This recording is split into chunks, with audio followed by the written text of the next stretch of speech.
pengetahuan dasar geografi.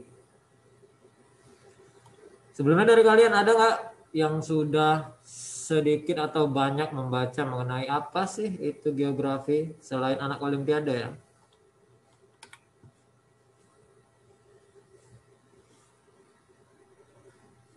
Apa persiapan yang telah kalian lakukan untuk memilih bidang ini dalam tes SBMPTN? Udah belajar tentang apa aja? Oke, silakan. Siapa yang mau bicara?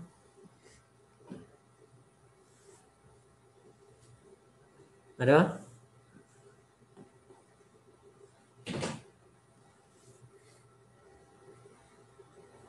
Oke, langsung saja ya. Dalam pengetahuan dasar geografi, setelah saya cek beberapa soal di tahun-tahun yang lalu, jadi dalam belajar geo itu, hal yang paling sering jadi soal adalah yang pertama, konsep esensial geografi. Kira-kira dari kalian ada nggak yang udah tahu atau pernah baca apa sih konsep dalam geografi? Oke, silakan. Ada?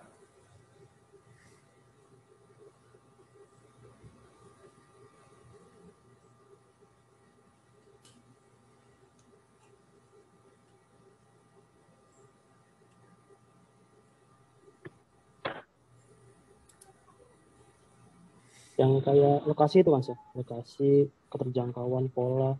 Oke, apalagi Hairul Amri? Iya benar. Seingat saya itu sih.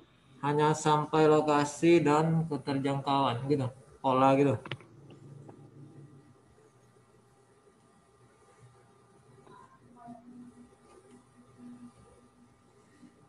Lokasi, keterjangkauan, pola, aglomerasi, distribusi, jarak, Ya. interaksi, interdependensi. Oke, Amri. Dah? Itu lupa saya. Oke, thank you Amri. Oke. Di dalam konsep geografi ada beberapa hal yang dipelajari. Yang pertama adalah mengenai konsep lokasi. Jadi dalam konsep lokasi itu ada dua. Yang pertama, lokasi absolut. Kemudian yang kedua adalah lokasi relatif. Jadi kalau lokasi absolut, dia lokasinya berdasarkan garis lintang dan garis bujur. Dia sudah pakai koordinat dan tidak bisa diubah-ubah. Itu namanya lokasi absolut. Kemudian untuk lokasi relatif, dia bisa berubah-ubah. Misalnya nih, di sebelah utara, di sebelah barat Kota Binjai adalah Langkat. Nah, itu kalau kita melihatnya dari Kota Binjainya. Nah, kalau kita melihatnya dari Langkat, maka Binjainya itu adalah di sebelah timurnya. Nah, itu yang dimaksud dengan lokasi relatif. Jadi dia bisa berubah-ubah berdasarkan sudut pandang kita. Kemudian itu untuk konsep lokasi. Yang kedua adalah konsep jarak. Nah, jarak juga ada dua. Jarak absolut dan jarak relatif. Kalau jarak absolut, dia pakai ukuran jarak. Misalnya nih, kilometer. jarak dari Medan ke Palembang misalnya ya, jarak dari Medan ke Palembang adalah 565 km. Nah, itu yang dimaksud dengan jarak absolut. Nah, kalau jarak relatif, dia ukurannya berdasarkan waktu. Contohnya, dari Medan ke Palembang, waktu tempuhnya itu misalnya 3 hari dengan menggunakan bus. Nah, akan tetapi, kalau menggunakan pesawat, jarak dari Medan ke Palembang bisa saja hanya menempuh waktu 2 jam. Jadi jarak absolut itu dia tidak berubah ukurannya. Nah, kalau dia jarak relatif, dia bisa berubah sama dengan lokasi tadi. Kemudian konsep berikutnya adalah konsep morfologi. Jadi morfologi itu ya berdasarkan bentukan-bentukan, misalnya gunung seperti apa, terus danau lokasinya di mana, dan di dataran tinggi kah atau di dataran rendah kah. Jadi dia kalau konsep morfologi dia lebih ke hal yang seperti itu. Kemudian yang keempat adalah konsep keterjangkauan. Jadi kalau dari bahasanya aja kita udah bisa memahami mengenai konsep keterjangkauan itu bisa dijangkau atau tidak, tergantung sarana ke sana dan prasarana yang ada di sana. Itulah yang dimaksud dengan konsep keterjangkauan. Jadi biasanya kalau dalam soal itu konsep keterjangkauan, susah atau mudahnya kita menuju ke suatu wilayah.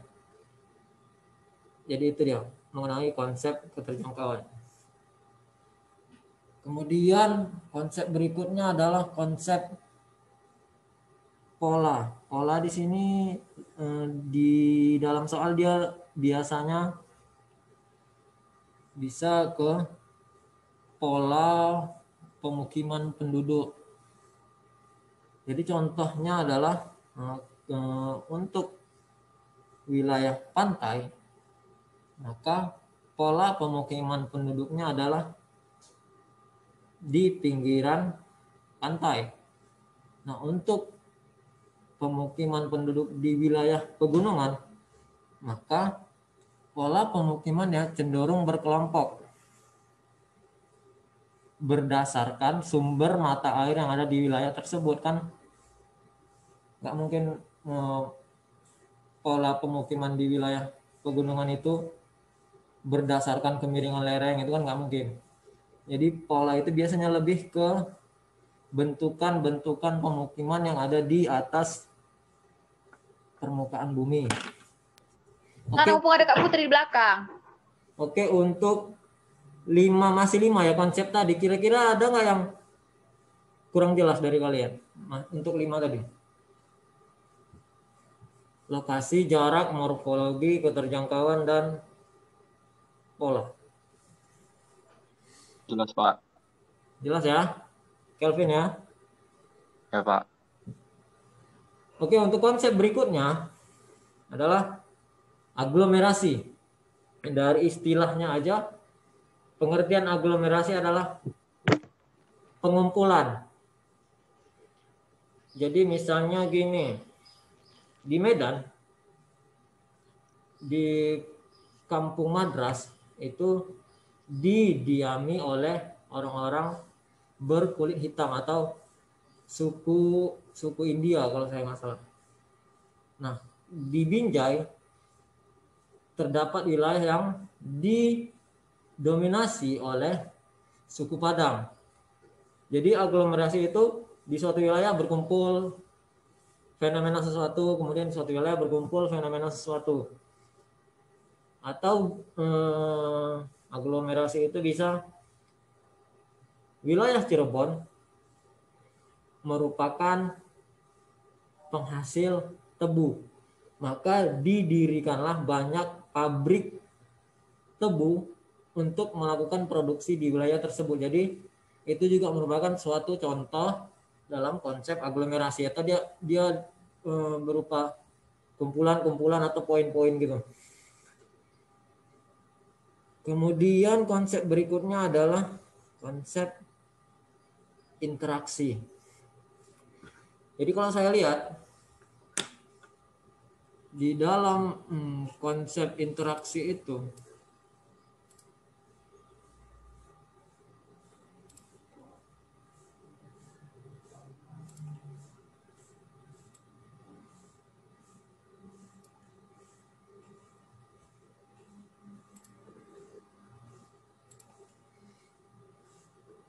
kita masih bahas tentang konsep ya.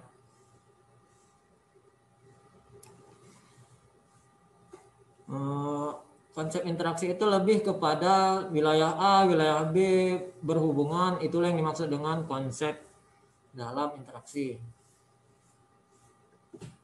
Jadi dia harus dua wilayah yang saling berhubungan. Kemudian konsep yang berikutnya adalah konsep diferensiasi area. Dari istilahnya aja kita udah bisa sedikit mengerti ya mengenai konsep diferensiasi, diambil dari istilah bahasa Inggris different, perbedaan. Jadi di suatu wilayah di permukaan bumi ini kan nggak sama atau sejenis ya. Misalnya di wilayah pegunungan, ini konsep diferensiasi area. Di wilayah pegunungan dengan suhu yang relatif lebih dingin, maka penduduk di wilayah tersebut akan menggunakan pakaian yang lebih tebal. Nah, sementara di wilayah dataran rendah atau di wilayah laut yang cenderung relatif lebih panas, maka orang-orang akan menggunakan pakaian yang relatif lebih tipis agar nyaman digunakan. Jadi konsep diferensiasi area dia lebih ke membandingkan dua wilayah, perbedaan di antara dua wilayah. Kemudian berikutnya adalah keterkaitan ruang. Konsep keterkaitan ruang, kalau yang saya pahami dia lebih ke hubungan sebab akibat dari dua wilayah yang saling berinteraksi. Contohnya gini, telah terjadi bencana banjir di wilayah Jakarta diakibatkan wilayah hulu, wilayah Cirebon melakukan penggundulan hutan. Jadi dia kalau konsep keterkaitan ruang itu lebih kepada hubungan sebab akibat antar dua wilayah. Jadi itu untuk pembahasan mengenai konsep dalam geografi. Konsep udah selesai. Kira-kira ada nggak yang kurang jelas? Mengenai konsep aja dulu.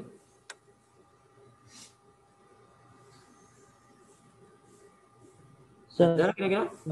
gini sir, mengenai interaksi interdependensi dengan keterkaitan ruang sir. Interaksi dan Maksudnya keterkaitan contoh ruang. spesifiknya itu kayak mana sih? Hah? Soalnya agak mirip sih antara keterkaitan ruang dengan interaksi interdependensi. Oke, terima kasih Khairul. Udah, itu aja ya. Jadi dia kalau dia keterkaitan Jadi dia kalau interaksi, misalnya nih, wilayah Medan penghasil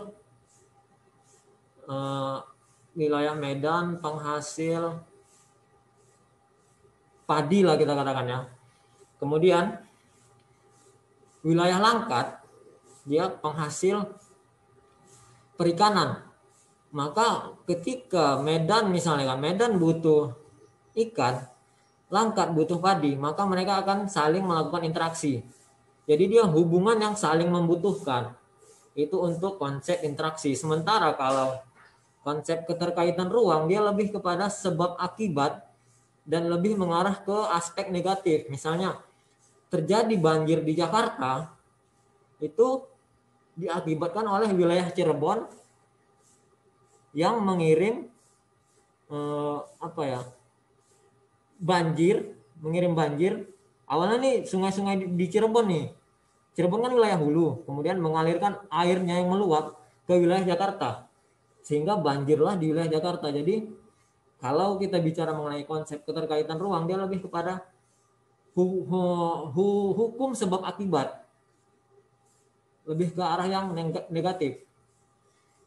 Gitu, Amri. Baik, Sir. Terima kasih, Sir. Oke, ada lagi yang lain?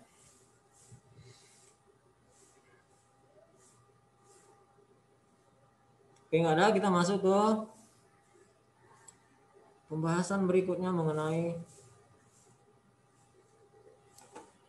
prinsip dalam geografi.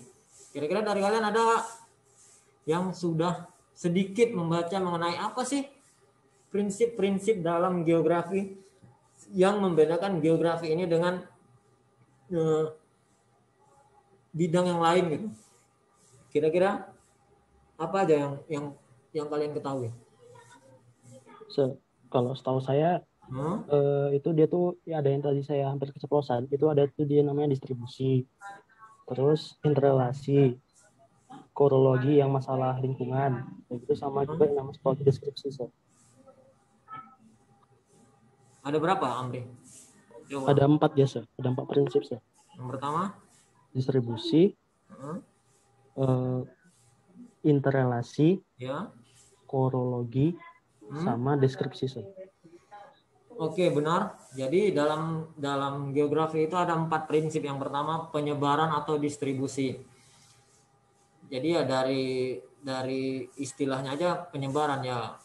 Maka yang akan dibahas adalah persebaran manusia atau persebaran makhluk hidup di atas permukaan bumi. Atau bisa juga persebaran barang dan jasa di atas permukaan bumi. Itu untuk penyebaran atau distribusi. Kemudian untuk interrelasi, saya rasa interrelasi atau biasanya mereka menggunakan istilah interdependensi.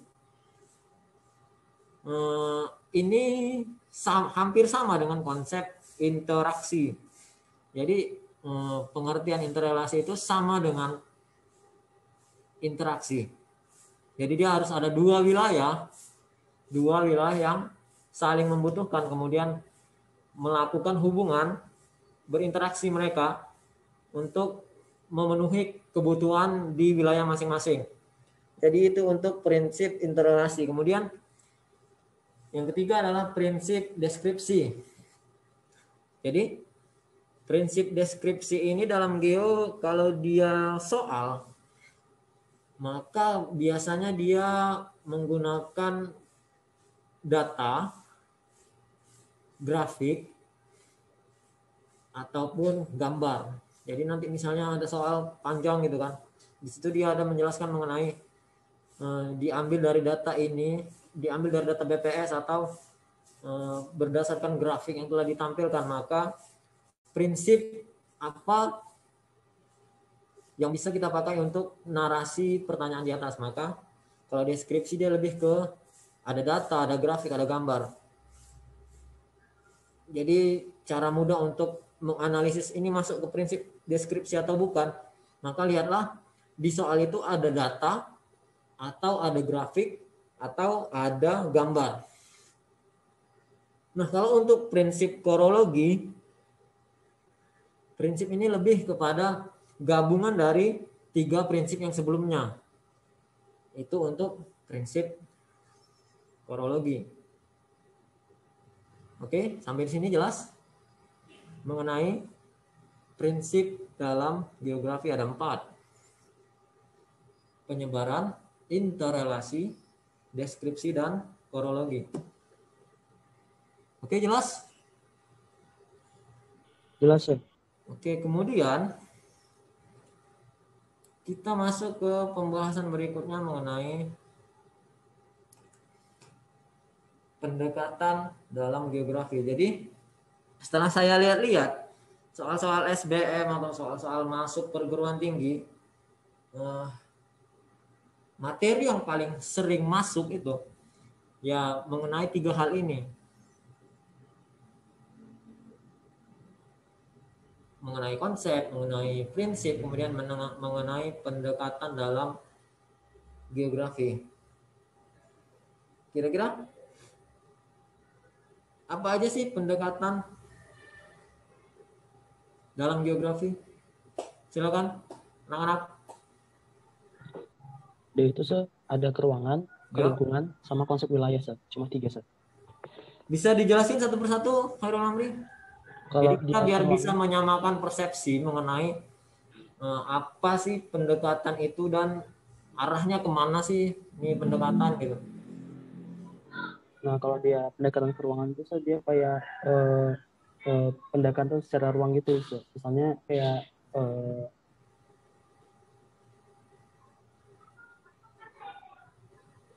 terjadi musim banjir gitu misalnya di Jakarta kan, itu lingkungan ya.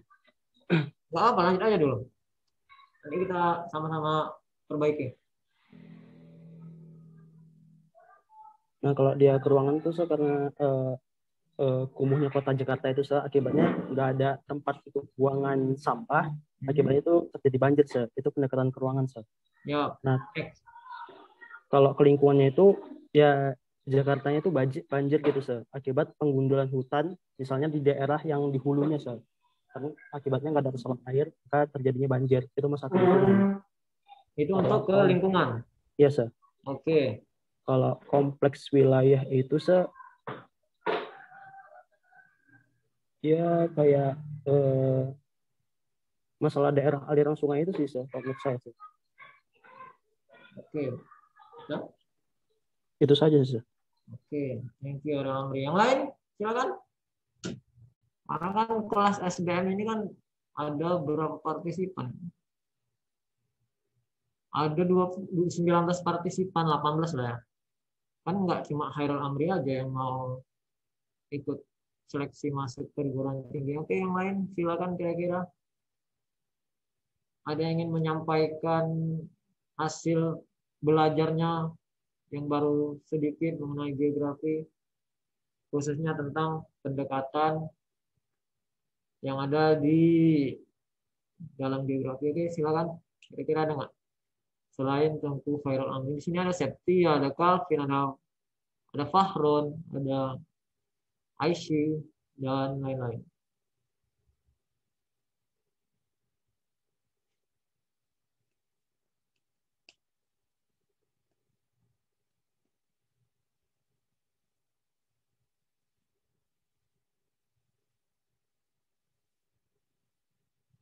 Ada anak-anak?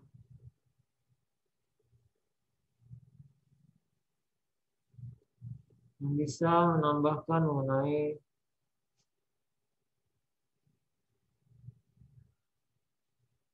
apa aja sih pendekatan dalam geografi?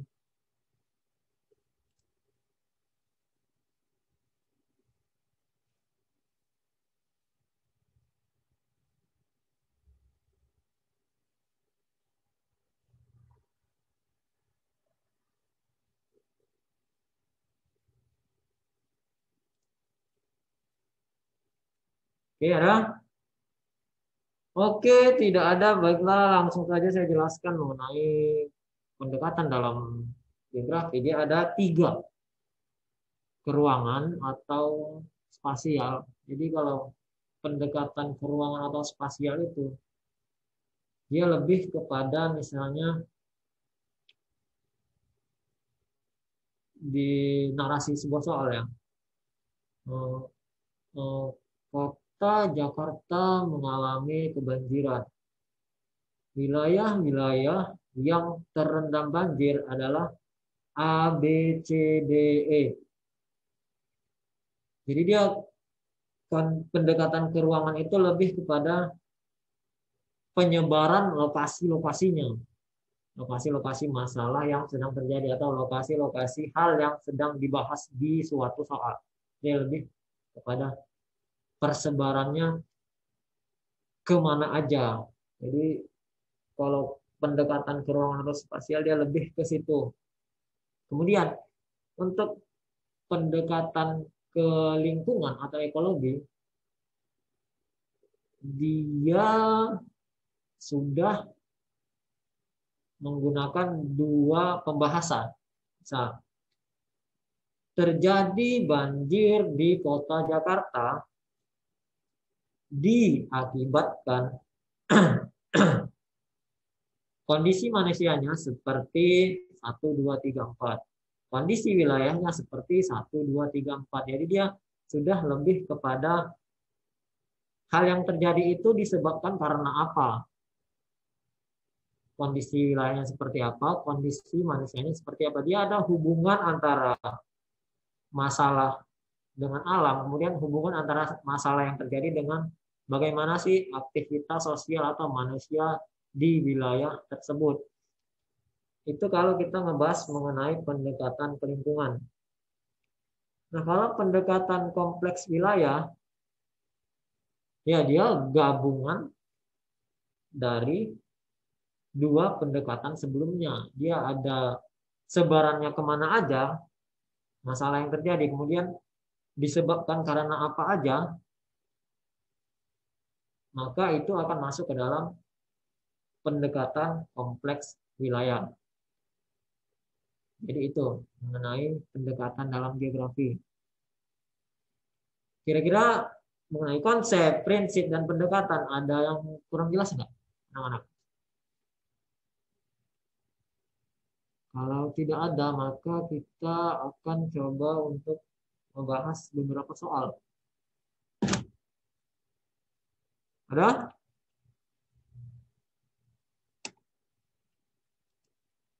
Oke, tidak ada. Kita masuk ke soal ya.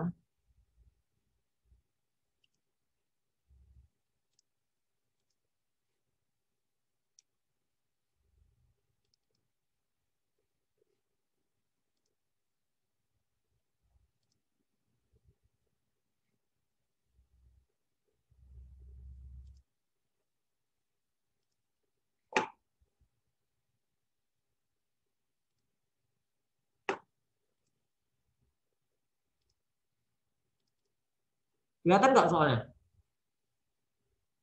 Kelihatan, Pak. Kelihatan, Pak. Nggak Oke, sampai bawah, Pak. ya. Nggak, ABC-nya nggak nampak sampai bawah, Pak. Ya emang sengaja saya nggak nampakkan semua. Oke, sekarang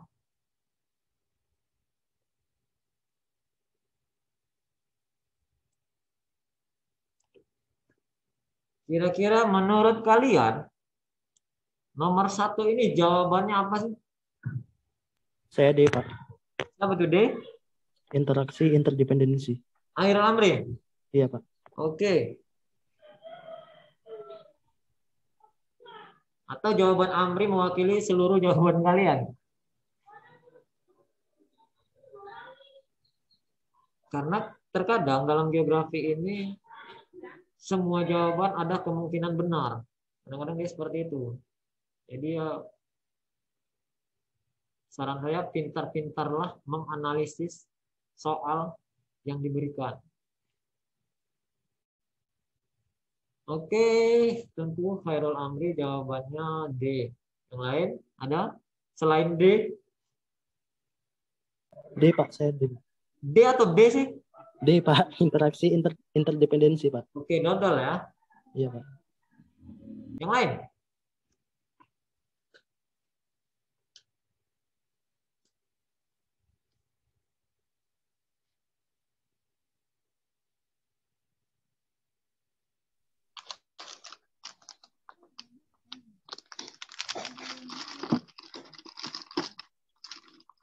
Oke, yang lain nggak ada? Jawabannya sama semua?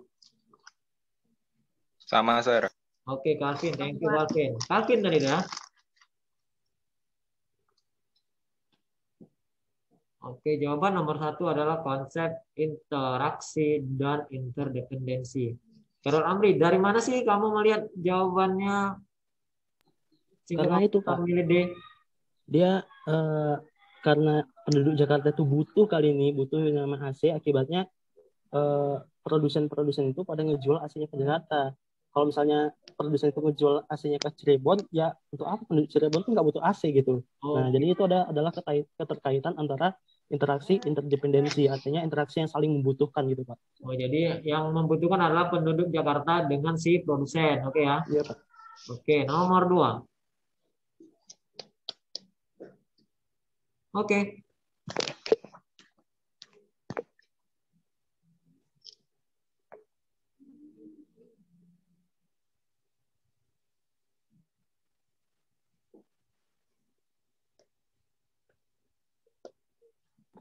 Keterjangkauan, Pak. Terjangkauan. Oke, next. Agro. Siapa itu? Farun. Pola, Pak. Pak. Pola. Apa lagi? Pola, keterjangkauan, kemudian Aglomerasi, Pak. aglomerasi. Siapa ini yang jawab? Farunisa atau Rihadatul? Farunisa, Pak. Oke. Kalvin tadi pola ya, Pen? Iya, Pak. Aglomerasi, Pak. Aglomerasi. Siapa tuh? Cantik. Oke, cantik. Oke, jawabannya adalah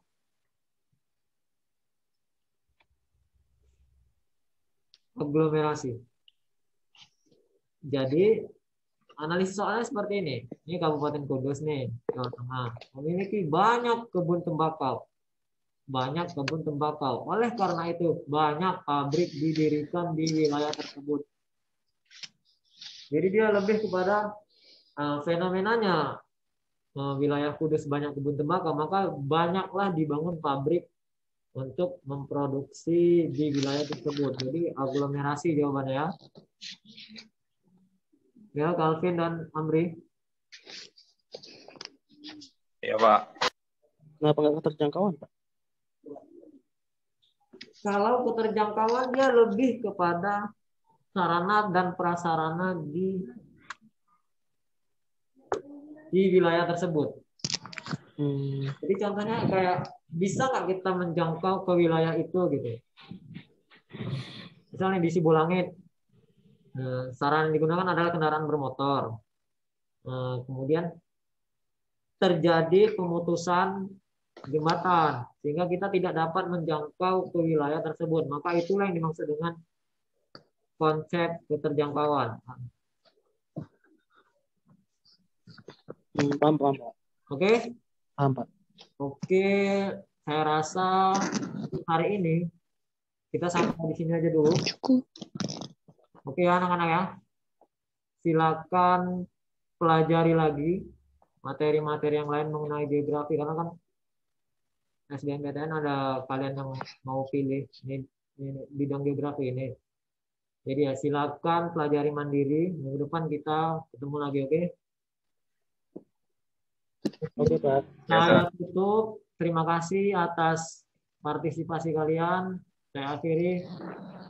Assalamualaikum warahmatullahi wabarakatuh. Waalaikumsalam. Assalamualaikum warahmatullahi Terima kasih, Pak. wabarakatuh. Thank you, Pak. Oke.